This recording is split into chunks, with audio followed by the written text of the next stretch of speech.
Assalamualaikum warahmatullahi wabarakatuh.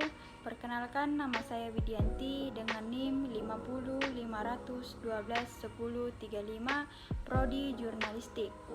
Di sini saya akan menjelaskan tentang teori komunikasi antar organisasi dengan dosen pengampu Pak Harmin Hatta, SOS MIKOM.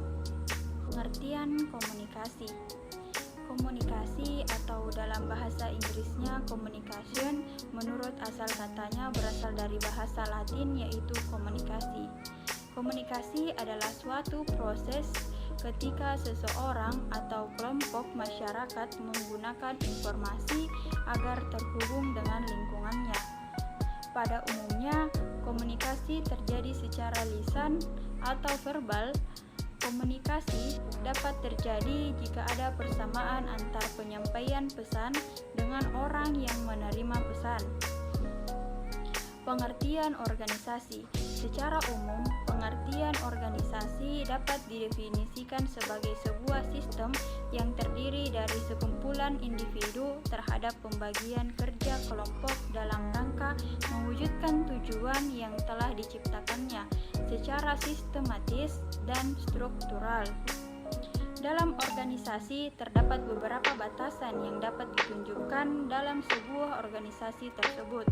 Selain itu, pengertian organisasi dapat diartikan sebagai tempat orang-orang berkumpul, bekerja sama secara rasional dan sistematis, terorganisasi, terencana, terkendali, dan terampil dalam memanfaatkan sumber daya yang digunakan secara efektif dan efisien dalam mencapai tujuan organisasi secara bersama-sama.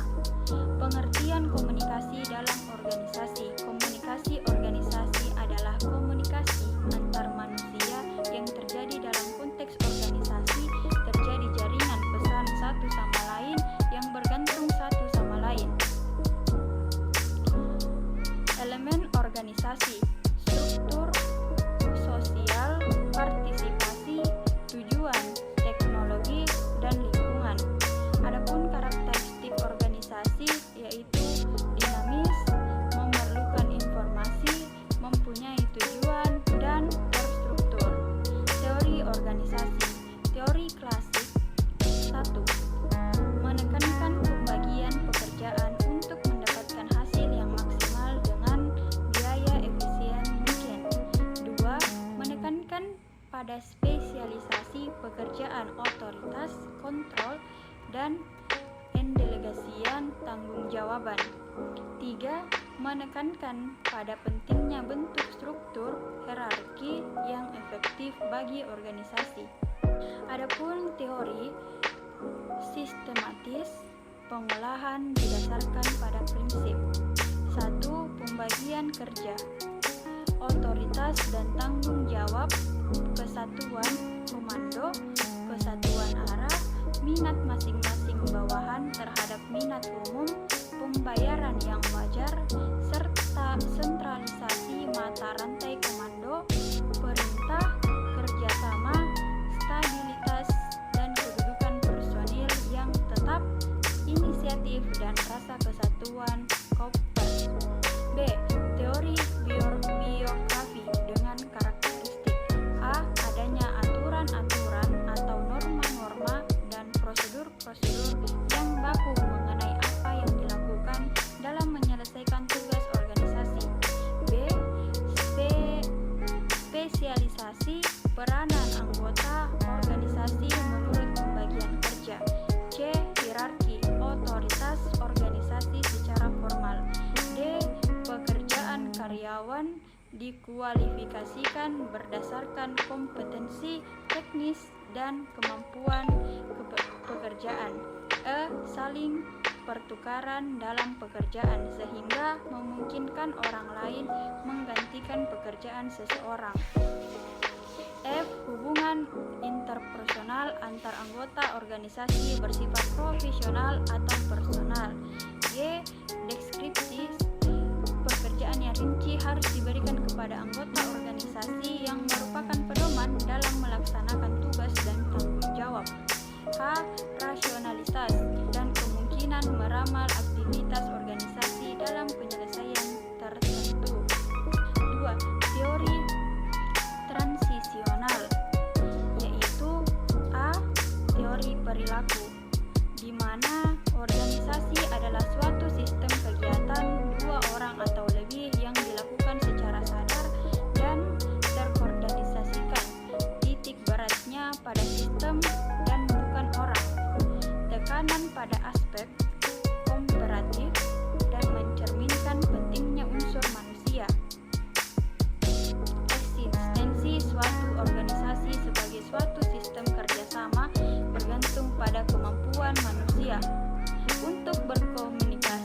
dan bekerja sama untuk tujuan yang sama pula.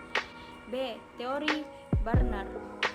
Fungsi pertama yaitu eksekutif adalah mengembangkan memelihara suatu sistem komunikasi. 4. Syarat yang harus dipenuhi sebelum seseorang mendapatkan pesan yang bersifat otoritatif. 1. Orang tersebut memahami pesan yang dimaksud.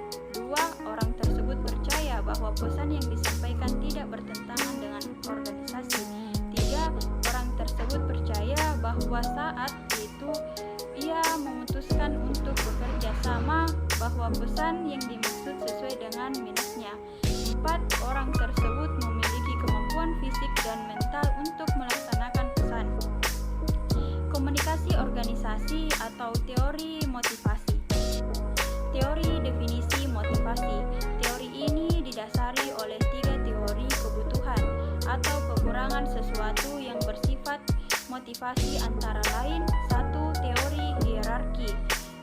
Kebutuhan manusia terdiri dari kebutuhan fisiologis, keselamatan, keamanan, rasa memiliki, sosial, penghargaan, dan aktualisasi diri. Teori error atau eksistensi relatif, relatedness, dan role. 3. Teori kesehatan motivator. Kebutuhan yang terkait dengan kepuasan bekerja, prestasi, penghargaan, tanya jawab, promosi, serta gaji, pengawasan, keamanan kerja, administrasi, kebijakan, organisasi. Teori harapan mengemukakan 3 asumsi, yaitu berperilaku tertentu, memperoleh hal tertentu, dan setiap hasil punya nilai atau daya tarik bagi orang tertentu. Hasil yang berkaitan dengan tingkat kesulitan, yaitu teori yang merupakan kombinasi dari ketiga prinsip di atas. Pendekatan komunikasi organisasi. Pendekatan makro, yaitu memproses informasi lingkungan. A. Penyusunan, transfer informasi, perumusan yang terbagi menjadi 2, yaitu identifikasi dan tujuan organisasi. Pendekatan mikro. A. Komunikasi kelompok, orientasi, latihan motivasi, dan tingkat kepuasan kerja. B. Orientasi dan latihan untuk penyelesaian, peningkatan ketertiban anggota dengan cara mengajak, mendorong, dan sebagainya. C. Pemantauan iklim organisasi. D. Supervisi dan pergerakan. E. Kepuasan kerja. Yang terakhir, pendekatan individual. Dari kedua pendekatan di atas diselesaikan dengan pendekatan individual. A. Berbicara dengan kelompok kerja. B. Menghindari dan berinteraksi dalam rapat-rapat. C. Menulis dan D. Berdebat untuk suatu